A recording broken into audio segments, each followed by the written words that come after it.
You lied to me and told me you didn't have any color on your hair, but these foils are lifting pink. Hi guys, it's Vera. Welcome back to my channel. If you're new, welcome.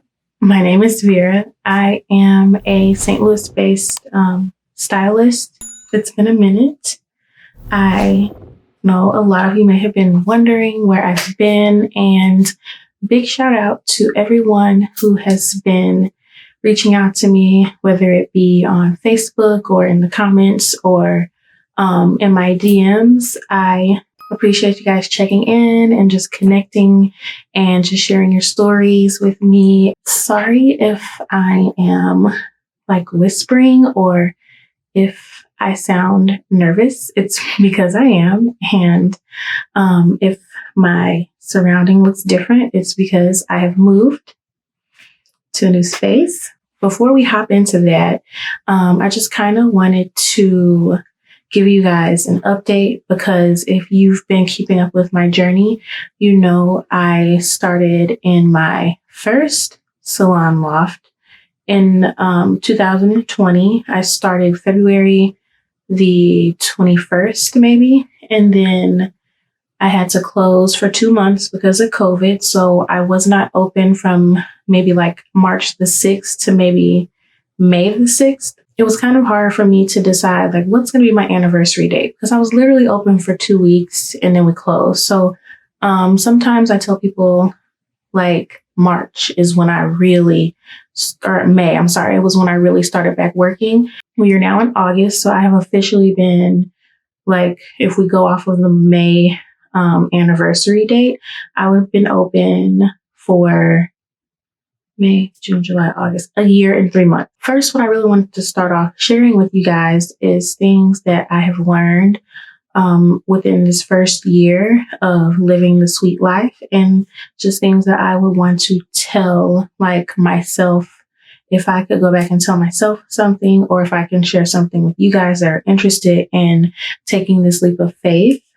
There are a few things that I want to share that I've learned, that I've went through and experienced. First thing, and one of the most important things that I think I learned, and what it kind of took some adjusting and a while to realize, is that when you are a business owner and when you work for yourself, you're literally working around the clock.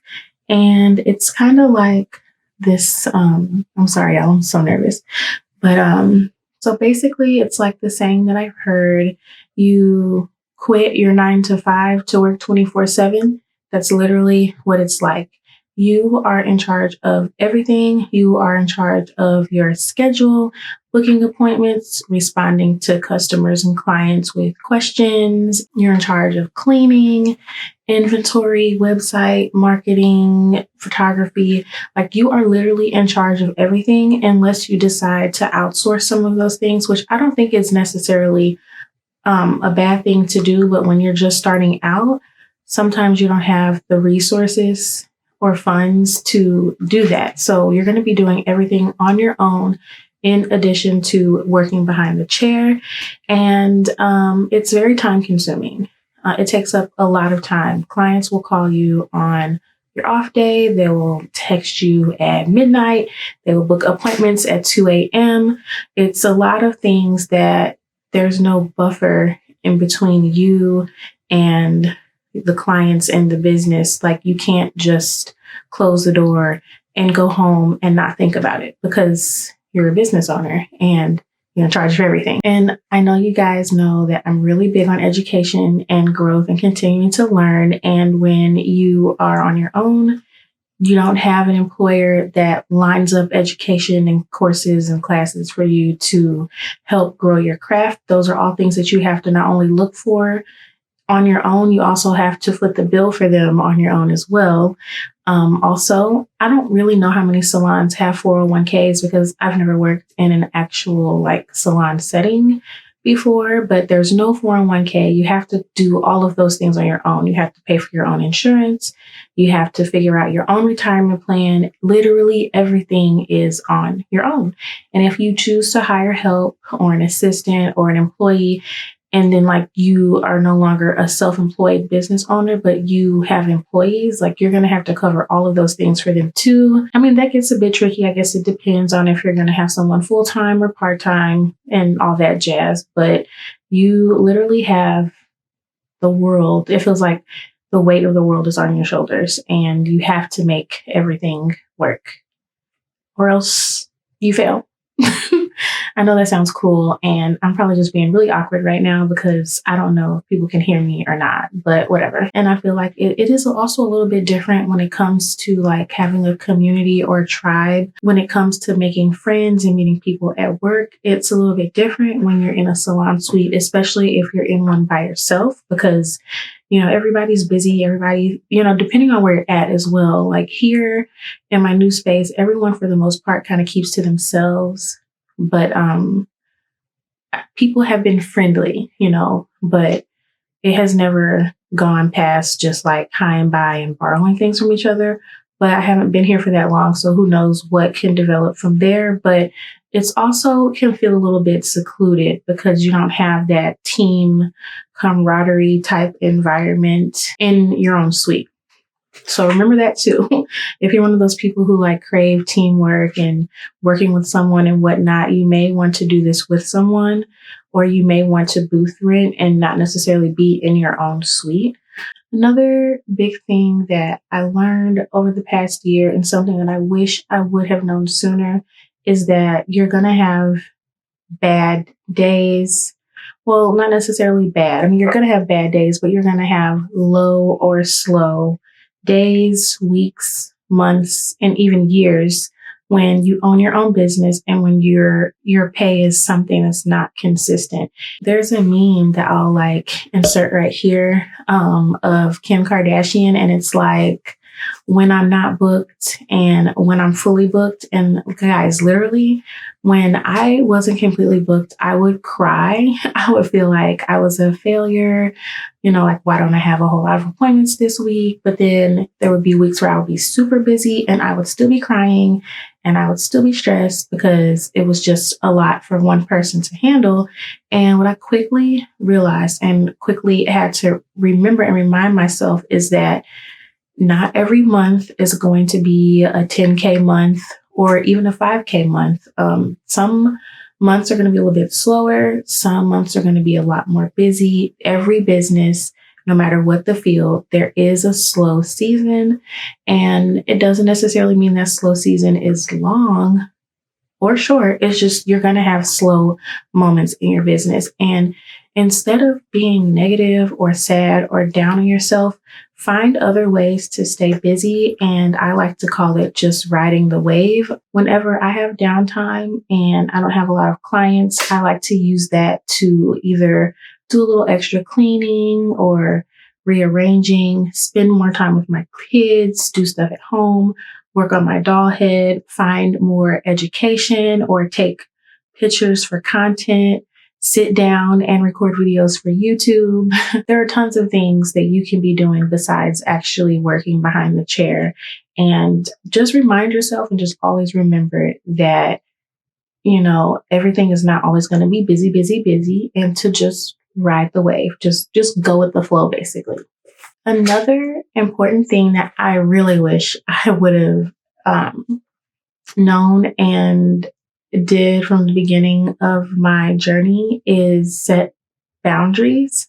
And it's okay to be friendly, but people need to know you mean business. And by that, I mean, okay, when I first started working, I worked every single day. I had no off day. And yes, there were days where I didn't have any appointments. Those days would become my off days.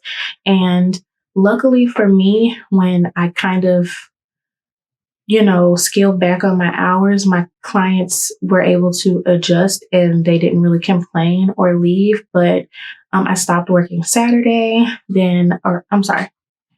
I stopped working Sunday. And then shortly after that, I decided to also not work Monday. And I honestly wish I would have given myself that time from the beginning and allowed my clients to just book appointments Tuesday through Saturday. So that way there would be no adjustment period. It's like be firm in your hours And if people try to call you or text you or whatever outside of those hours, don't respond until your business hours, or even give them the kind courtesy and let them know like, hey, I'm off today, but I'll get back with you on whatever day. Sometimes it's easier if you have a separate phone number or phone for your business and you can just cut it off or put it on do not disturb whenever you're off. And eventually clients will get the idea, but really just set those boundaries. Also, when it comes to clients coming in late or booking appointments last minute, no call, no shows, constantly rescheduling appointments, like those are things you want to nip in the bud in the beginning, because it's just like everything else, or just like in outside of business life, you teach people and you train people how to treat you. And the same goes for your business. You teach people how to treat your business and how to respect your business. And if you nip those things in the bud, like in the beginning, it's a lot better than dealing with clients that have gotten used to you accepting these things for so long. And then they'd be like, well, you didn't used to charge me before. Why do I have to pay a late fee now?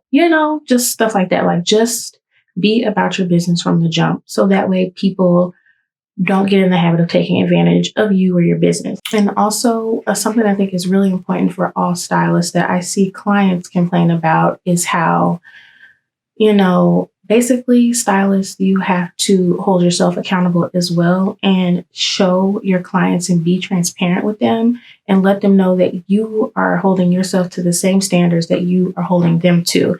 If you have a late policy where you cancel appointments or you charge a late fee after 15 minutes, and let's say something comes up to where you're 15 minutes late or behind, you should be giving them something in return, whether it be throwing in a free deep conditioner, giving them $15 off of their service since you charge a $15 late fee, something like that. I think clients respect stylists a lot more when they hold themselves to those same standards. Like, some stylists may feel like it's rude for clients to talk on the phone while they're, here for appointments, but then you're sitting here on your phone while you're doing people's hair. Like, you want to make sure everyone is following the same rules and you will get a lot more respect. Also, since we're talking about fees and whatnot, I also want to add that you should not start out with really low prices, because when you do that, you're attracting, I don't want to say low budget, but you attract a certain type of clientele whenever your prices are really low. And then when you slowly start to raise them, they look at you like you're crazy. Now, I luckily have not had many people complain about my prices, and I only went up on my prices just slightly once or twice to adjust a few things, and I let them know it was no problem. But if you start off undercharging for your services and you don't feel like you're charging what you're worth, you're going to get burnt out really fast. You're going to feel like you're not making, what you're not being paid what you're worth, and you're going to start hating your job. And then the quality of your work is going to go down. And then you're going to have clients complain when you do want to raise your price. So to just stop all of that before it gets out of hand, charge your worth from day one. It may seem like a lot, but if you truly feel like you're worth X amount of dollars for a haircut or X amount of dollars for a full foil, you should charge it. There's no problem in running sales every now and again, but you should definitely charge your worth from the beginning and start attracting the clients that you want from day one, not day 21 or 101. The next thing that I've grown to really appreciate is communication. Communicating with people in general, but since we're talking about business and salon life, communicating with your clients and keeping it real with them. I've learned that it is better to not have lofty high hopes and just let them know up front, your hair may not get this light with this first appointment. It may take several appointments. Or like for me, I do braids. I don't really like them. And it's because I feel like they take me forever to do. And I know that most of the time, if I don't like doing something, it's because I need more practice at it. And I let people know up front if they want to book appointments with me for things that are not my strong point. I tell them I'm not a pro at this, or that's not my focus. So it may take a little bit longer, or we may have to do this a few times to get it right, and they appreciate it. They appreciate the honesty. They appreciate you keeping it 100 with them, like 1000 with them. And it's good for them to know what to expect. Like, they don't want to come into an appointment thinking that their hair is going to go from black to platinum blonde in one day, and then it doesn't get there. And then you tell them, well, it's going to take 2 more appointments and another $270 per appointment. Let them know these things up front and help plan a roadmap to get them to where they need to be or where they want to be. And they will forever thank you for that. I communicate with my clients just about everything that I'm thinking. I think that's a good thing. I haven't really had much like bad situations with oversharing my feelings about appointments with my clients, like their particular appointment. Like, girl, you lied to me and told me you didn't have any color on your hair, but these foils are lifting pink. And that's going to pose a problem. Like, sometimes I'll kind of joke with them, and then we're like, okay, now how are we going to get past this? And it's, we're fine. But yeah, I just think being upfront and under promising and over delivering is always the best way to go. The next thing that I wanted to talk to you guys about, since we're on the topic of services, is being okay with picking a focus and having minimum services, if that makes sense. Like, yes, when I first opened and when I first started taking clients, I wanted to do everything, and I wanted to take any appointment that would come my way. And I still think I take a broad amount, or I take a broad range of appointments, but I have learned that I can't do everything, and I'm only human. I only have 24 hours in a day, and I would much rather be an expert at 1 or 2 things versus being mediocre at a bunch of things. So I mentioned braids. If I have someone that comes in and wants like a complicated braid style that I have decided I'm not going to try to do that, I will let them know that's a very cute style. I wish I could do that for you, but braids are not my focus. So therefore, I probably won't be the best stylist for you to get this look. And they appreciate that. I offer to help them find someone else, or they find someone else, or if they want to stay with me, we just pick another style that I can do for them that I think they might like, or that they already have in mind. It just used to really beat me up. But the thing is, we talked about continuing education and how I have to finance my own dreams, my own goals, my own education. So I am not going to pay $300 or $3,000 for an extension class here, $900 for an extension class there, $175 for a color class here, and then go and pay another $500 for a braiding class over here. Like, it's time and money being spread way too thin, and I just want to have 1 or 2 things to focus on. And I think that it's also better for you, because if you have more of a focus, you may be able to charge a little bit more when you become a master at that, technique or whatever. And also, clients will know I'm going to her for this. Like, if you look at my Instagram now, it's a little all over the place because I do still like so many different things. I love extensions. I love color, but I also love natural hair. I also love doing locks. So those are the 4 main things that I post on my Instagram. If I do braids, I might take pictures, but I'm probably not posting them.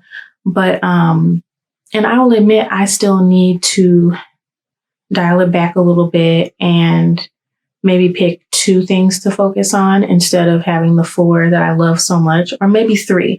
Like, maybe I'll just do natural hair and hair color, but I really love extensions. So I got to figure that out. But yeah, I just wanted to let you guys know. And something I wish I would have known a year ago is that it's okay to not know how to do everything. And it's okay to tell your clients that. And it's also okay to turn people away because you can't offer them the service that they want. Next up is your actual appointment. It is okay. I know I said before that I hate doing braids because it takes me forever to do, but it is okay to take your time. Your clients will much rather want you to take your time and offer them a quality service than rush and make mistakes and the look is a mess and then you have to spend more time fixing it and they just leave unhappy. Don't rush. Be transparent with your clients, like I said before. Let them know how much time the service might take. I normally tell my clients a little bit more time than what I think it will actually take because I wouldn't want the opposite where they only allot for like 2 hours for a service and it winds up taking 4. And then they're looking at me mad and it's just a bad situation. So it is okay to take your time. It is okay to focus on being more precise, paying attention to details, and your clients are going to love you for that. I have had several clients come to me and say, I've never had someone be so particular and so precise about my hair, and I love it.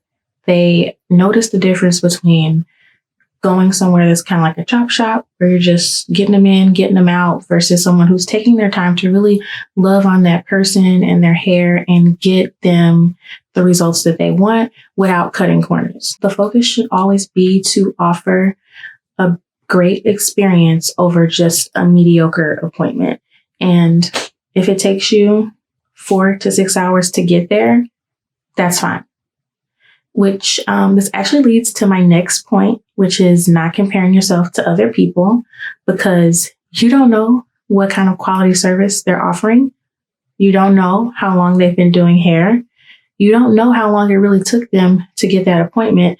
And there's just a whole lot of different variables that you don't know. So if you see a look on Instagram and a client shows you something that another stylist did and you think it only took 3 hours, it could have taken 8 hours. I'm so glad that more stylists are being transparent with how long these appointments are actually taking. But even if they still take less time than you, that is okay. Stop comparing yourself to other stylists. Stop comparing yourself to other people in general and just focus on staying in your own lane. That is something that I am still working on. I'm going to be real with y'all. I'm still working on that, but it's just something to know, I think, just in life in general. But don't compare yourself to other stylists. Don't compare what you can do to other stylists or how long it takes to do an appointment. Don't compare your service time to their service time because it's just not productive and it doesn't really help you on a mental level and capacity, which is probably going to affect your performance like physically. And nobody wants that. Okay. Your journey as a suite owner, as a stylist, as a human being in general is going to be completely different from the next one. So don't compare yourself. Don't compare your skills. Don't compare your suites. Don't compare your salons. Focus on you and within and what you have going on and just focus on growing yourself and getting better at your own skill. Okay. So another tip that I want to share is to make sure you get all of your affairs in order before you get up and running. Make sure you have your LLC, your DBA, you open up a business bank account, you start establishing business credit early on, like as soon as possible, and you get a CPA. These are all things that you want to have set up before you get started because it would just be easier to start from scratch versus trying to go back and like sort through things and clean up a mess that you've made because you didn't already have these things together. You need to have all of your documents in order, like your LLC, your business bank account, a copy of your lease or another bill that is in your business name before you can get your Dun & Bradstreet number and start establishing credit. But if you are looking to grow or just want to have that security, it is important to start building that business credit. And the sooner you start, the better. Okay.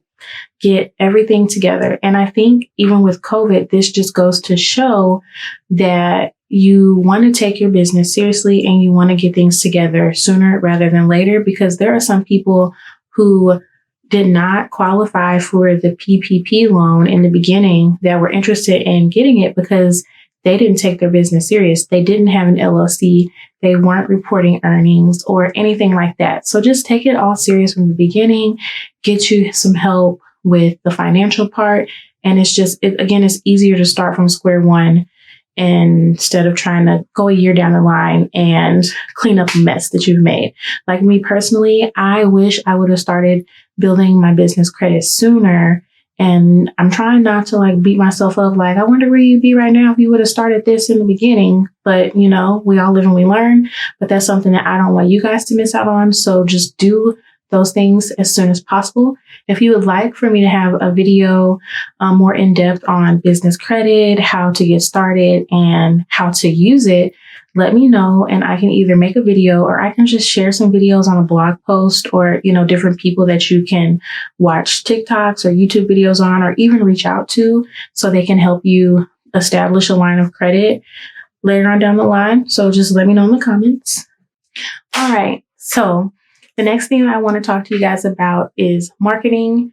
This is actually something you want to do even before you open your doors and you start taking clients, but you want to make sure you market. You want to make sure you eat, breathe, and sleep what you do. You want to bring it up in conversation. You want to have business cards. You want to post on Instagram, a business Facebook, your personal Facebook. You just really want to get the word out there. That is something that I slacked on for the first year of me having a business. I did not have any business cards. I was still able to grow, but sometimes I wonder if I would have grown more if, you know, had I had certain marketing pieces in order. I'm still working on the business cards, guys. Don't at me, don't judge me, but I'm just saying, get the business cards made, get the shirts made. I really want to be like a stylist that has like black shirts or whatever color, because I do like to wear a little color, but it'll have like Salon Vera on the front and like, I don't know, something to just promote myself. You want to always promote yourself if you're looking to grow, and promoting yourself is just something that is so important to help you grow. And again, that's why I said you want to actually start doing that before you open. And that's something that I just simply wish that I would have done that I didn't. Lastly, but definitely not least, my last tip and thing that I have learned I want to share with you guys is that you want to be sure to protect your peace at all times. It is okay to fire clients respectfully. Okay. It is okay to find a nice way to say, I don't think I'm the stylist for you. I don't think I'm a good fit. I don't think I can give you what you need or what you want, or figure out a way to tell them you don't want them in your chair anymore. Because I haven't really had to deal with that before. I've only had a handful, I can count them on 3 fingers, of times where I was just like, I don't want to do your hair anymore. And I felt really bad, but it would get to the point where I would have anxiety the night before I would have an appointment with certain people. And you have to, like I said, teach people how to treat you. And if they don't respect your business, or if they are just doing things that make you feel uncomfortable, please let them know they are no longer welcomed in your chair. It's just that plain and simple. I wish I would have had the guts to do that sooner rather than later with some people. But like I said, you have to protect your peace. You have to make sure you're healthy mentally and physically if you're going to serve others and help make them feel and look better. And like I say that as last, not because, yeah, it's definitely like not the least important tip that I wanted to share with you guys, or, you know, thing that I wish I would have done sooner and, you know, earlier in my career. But I just want y'all to know that you are not alone. If you encounter clients that are just not working out for you, and please find a way to end the relationship. It's over. Okay? Because we cannot live like this. We already stand on our feet all day. We already get like no lunch or a 5-minute lunch. Hands hurt, back hurt, my neck, my back, whatever. the last thing we want to do is be like mentally drained and emotionally drained. So release the bad energy, release the crazy clients, and continue to grow and be fruitful. So those are the things that I've learned and just reflected on over the past year that like I wish someone would have told me, or I wish that I would have known when I first started. I hope someone can take something from that and apply it to their journey. But one thing that I did want to ask, because I'm still working on this myself, is scheduling. I want you guys to tell me in the comments how you set up your schedule. Do you allow clients to book a month out, 2 months out? Do you charge a deposit? I've seen good and bad things about deposits. Or do you pre-book a client?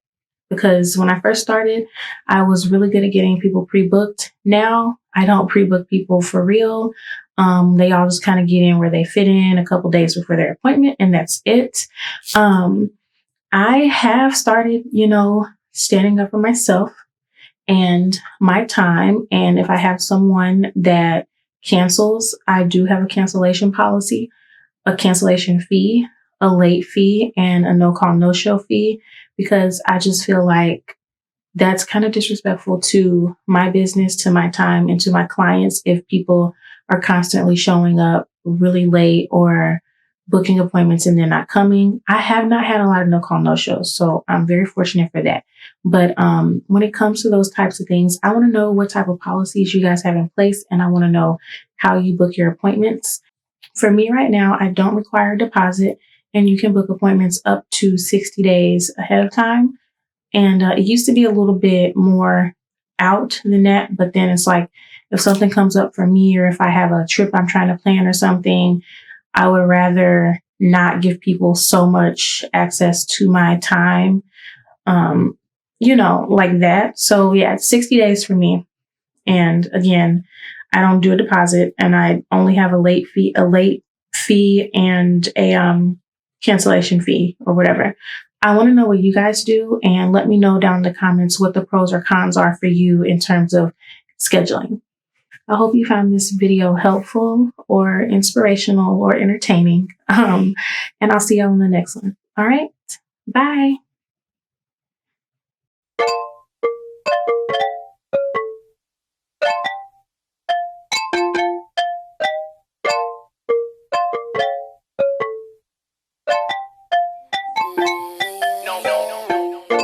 I see